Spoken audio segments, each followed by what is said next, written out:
Hello students, this video is part 5th of the chapter Force and Pressure.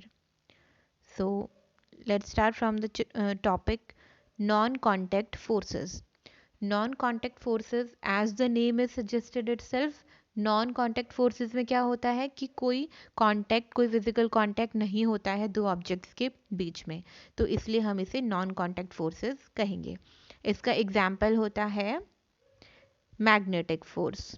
ठीक है, magnetic force में क्या होता है, आपको पता है कि जो एक मैग्नेट होती है उसमें दो पोल्स होते हैं, नॉर्थ पोल होता है और साउथ पोल होता है. ठीक है, तो अगर हम दो मैग्नेट्स लेते हैं और उसके जो लाइक पोल्स होंगे, है ना, same same poles means north north poles जो होंगे वो आपस में हमेशा क्या करते हैं, रिपेल करते हैं. ठीक है, वो आपस में क्या करेंगे, रिपेल करेंगे, लाइक फोर्सेस. और जो अनलाइक पोल्स होंगे, जैसे कि नॉर्थ पोल, एक मैग्नेट का नॉर्थ पोल और दूसरी मैग्नेट का साउथ पोल, तो जो अनलाइक पोल्स होते हैं वो हमेशा अट्रैक्ट करते हैं एक दूसरे को. ठीक है, तो ये जो अट्रैक्शन और रिपल्शन होता है दो ऑब्जेक्ट्स के बीच में, ये क्या है, एक अनदर फॉर्म है पुल और पुश की. ठीक है, तो ये भी क्या है, एक फॉर्म है फोर्स की ही. ठीक है, तो यहाँ से हमें क्या पता चलता है कि जो मैग्नेट्स हैं वो भी क्या शो करते हैं, एक फोर्स शो करते हैं. ठीक है, लेकिन उनके बीच में कोई डायरेक्ट कांटेक्ट नहीं होता है, इसलिए हम इसे क्या कहेंगे, नॉन कांटेक्ट फोर्स कहेंगे. ठीक है, इसी वजह से जो फोर्स होता है वो एग्जर्ट होगा किसी मैग्नेट के through on a piece of iron is also a non contact force. जैसे कि आपको पता है कि जो मैग्नेट होती है वो क्या करती है, आयरन पीस को अपनी तरफ अट्रैक्ट करती है ना, लेकिन कांटेक्ट में नहीं आते हैं, वो हमेशा क्या करते हैं, दूर रहते हैं. So that is example of non contact force. I hope आपको ये समझ आ गया होगा मैग्नेट वाला. ठीक है, नेक्स्ट एग्जाम्पल है नॉन कॉन्टैक्ट फोर्स का इलेक्ट्रोस्टैटिक फोर्स. इलेक्ट्रोस्टैटिक फोर्स में क्या होता है कि जो ऑब्जेक्ट होता है उसके ऊपर चार्जेस डेवलप हो जाते हैं. ठीक है, तो इसे हम एक्टिविटी के थ्रू समझेंगे. एक्टिविटी 11.7. इसमें आपको क्या करना है, एक प्लास्टिक का स्ट्रॉ लेना है और उसे दो इक्वल पीसेस में कट करना है. ठीक है, फिर उसके बाद आपको सस्पेंड करना है one of the piece from the edge of a table, जैसे कि इस फिगर में दिखाया है, फिगर 11.11. यहाँ पे एक जो स्ट्रॉ का पीस लिया है इन्होंने उसे सस्पेंड कर दिया है टेबल से, है ना, टेबल से ऐसे बांध दिया है. ठीक है, उसके बाद एक थ्रेड की हेल्प से आपको ये टाई करना है. Now hold the other piece of straw in your hand. इसके बाद आपको क्या करना है, जो दूसरा वाला पीस था स्ट्रॉ का उसे आपको अपने हाथ में लेना है और रब करना है उसके फ्री एंड को with a sheet of paper. जो दूसरा स्ट्रॉ पीस है उसे आपको जो पेपर की शीट है उससे आपको रब करना है. ठीक है, रब करने के बाद आप क्या करोगे, उसे ब्रिंग करोगे, मीन्स लेके आओगे जो रब्ड एंड है उसको सस्पेंडेड स्ट्रॉ के पास में. ठीक है, और फिर दोनों को आपको टच नहीं करने देना है, दूर रखना है. तो आप क्या ऑब्जर्व करोगे कि उसमें कुछ अट्रैक्शन आपको फील होगी. ठीक है, उसके बाद आपको क्या करना है, rub the free end of the suspended piece. इस बार आपको सस्पेंडेड पीस का जो एंड है उसे रब करना है स्ट्रॉ को. ठीक है, with the sheet of paper. फिर से आपको ब्रिंग करना है piece of straw that was rubbed earlier with the paper near the free end of the suspended straw. तो आप क्या ऑब्जर्व करेंगे कि इन दोनों के बीच में अट्रैक्शन होगा बिना कांटेक्ट में आए. ठीक, तो ये जो स्ट्रॉ है इसमें अब क्या हो गया है, इलेक्ट्रोस्टैटिक चार्जेस इसमें अक्वायर हो गए हैं. ठीक है, रब करने के बाद में. तो इस तरह का जो एग्जाम्पल होता है उसे हम क्या कहेंगे, चार्ज्ड बॉडी कहेंगे. जैसे यहाँ पे पीस ऑफ स्ट्रॉ क्या है, अब ये चार्ज हो चुका है, इसमें चार्जेस डेवलप हो गए हैं, so this is known as charged body. ठीक, तो the force exerted by a charged body on another charged और uncharged body is known as electrostatic force. Electrostatic force क्या होता है, वो फोर्स जो एग्जर्ट हुआ है किसी भी चार्ज्ड बॉडी के थ्रू दूसरी चार्ज्ड या अनचार्ज्ड बॉडी पे, उसे हम इलेक्ट्रोस्टैटिक फोर्स कहेंगे. ठीक है, तो ये कब होता है, जब दोनों बॉडीज आपस में कांटेक्ट में नहीं आती है, रब करने के बाद सिर्फ चार्जेस डेवलप हो जाते हैं. क्लियर. तो ये भी नॉन कांटेक्ट फोर्स का एग्जाम्पल है। नेक्स्ट आता है नॉन कांटेक्ट फोर्स का ही एग्जाम्पल है ये भी, ग्रेविटेशनल फोर्स। ग्रेविटेशनल फोर्स क्या होता है, इससे पहले हम थोड़ा ग्रेविटी के बारे में समझेंगे। ग्रेविटी क्या होती है, देखिए आपके पास सपोज कोई भी चीज़ है, कोई कॉइन है, कोई पेन है, वो अगर आपके हाथ से स्लिप हो जाए तो वो कहाँ जाता है, ग्राउंड पे जाता है, ग्राउंड पे गिर जाता है वो अपने आप, है ना।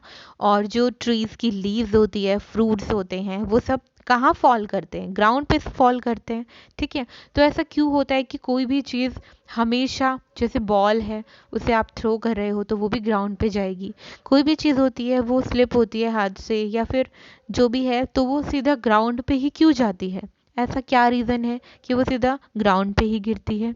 तो इसका क्या कारण है, इसका कारण है ग्रेविटी, कि जो हमारी अर्थ है उसमें क्या होती है, ग्रेविटी है, वो भी एक तरह की फोर्स है जो हर एक ऑब्जेक्ट को अपनी तरफ अट्रैक्ट करती है। क्लियर। तो ऑब्जेक्ट्स और things fall towards the earth because it pools them. जितने भी ऑब्जेक्ट्स होते हैं या थिंग्स होती है वो हमेशा क्या होता है, अर्थ के ऊपर गिरते हैं। क्यों गिरते हैं, क्योंकि अर्थ उसे अपनी तरफ पुल करती है, और जिस फोर्स से पुल करती है उस फोर्स को हम कहते हैं फोर्स ऑफ ग्रेविटी या फिर सिर्फ ग्रेविटी। ठीक है, तो ये क्या है, ये एक अट्रैक्टिव फोर्स है। अर्थ क्या कर रही है, अट्रैक्ट कर रही है हर चीज़ को अपनी तरफ। तो जो फोर्स ऑफ ग्रेविटी होता है वो सारे ऑब्जेक्ट्स पे ही लगता है, जितने भी ऑब्जेक्ट्स हैं सब पे फोर्स ऑफ ग्रेविटी लगती है। ठीक है, हम पे भी लगती है और बाकी चीज़ों पे भी लगती है। ठीक है, without our being aware of it, हमें हम पे भी फोर्स ऑफ ग्रेविटी लग रही है और हमें इसका पता भी नहीं होता है। Water begins to flow towards the ground as soon as we open a tap. अब जैसे हम टैप को ओपन करते हैं, जो वाटर है वो हमेशा नीचे की तरफ ही तो फ्लो करता है। कभी आपने देखा है कि जो टैप है उससे वाटर ऊपर की तरफ फ्लो कर रहा हो, नहीं, वो हमेशा डाउनवर्ड डायरेक्शन में फ्लो करता है। क्यों करता है, क्योंकि अर्थ हर चीज़ को अपनी तरफ अट्रैक्ट करती है। ठीक है, वाटर जो रिवर्स में होता है वो भी डाउनवर्ड फ्लो करता है because of the force of gravity. Clear. So gravity is not a property of the earth alone. Gravity सिर्फ अर्थ की ही प्रॉपर्टी नहीं है, हमारे यूनिवर्स में जितनी भी ऑब्जेक्ट्स हैं उन सब में भी ग्रेविटी लगती है। वो सब भी क्या करते हैं, एक दूसरे को अपनी तरफ अट्रैक्ट करते हैं, चाहे वो स्मॉल हो या वो लार्ज हो, वो फोर्स ऑफ ग्रेविटी एग्जर्ट करते हैं। ठीक है, और ये जो फोर्स है इसे कहते हैं gravitational force. Clear. Next topic आता है प्रेशर।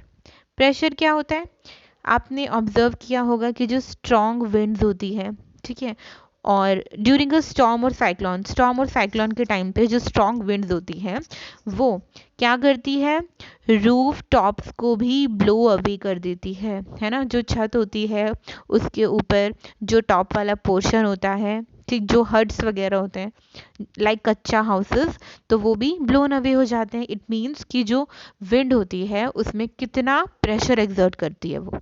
ठीक है, तो यही है, प्रेशर के बारे में पढ़ेंगे।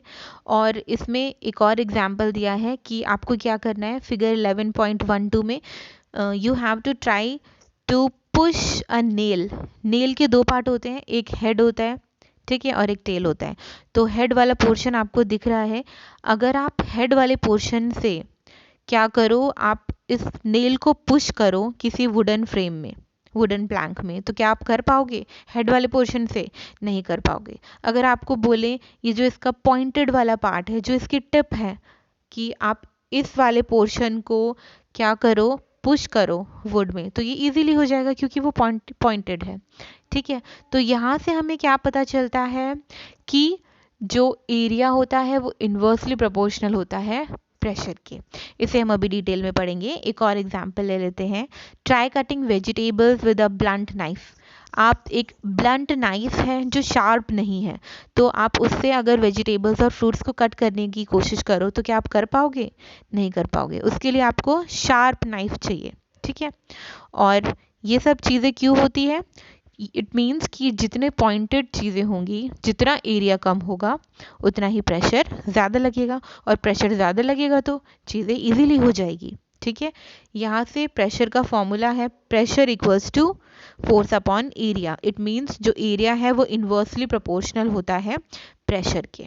ठीक है, अगर एरिया कम होगा तो प्रेशर ज़्यादा लगेगा, और एरिया ज़्यादा होगा तो प्रेशर कम लगेगा। ठीक है,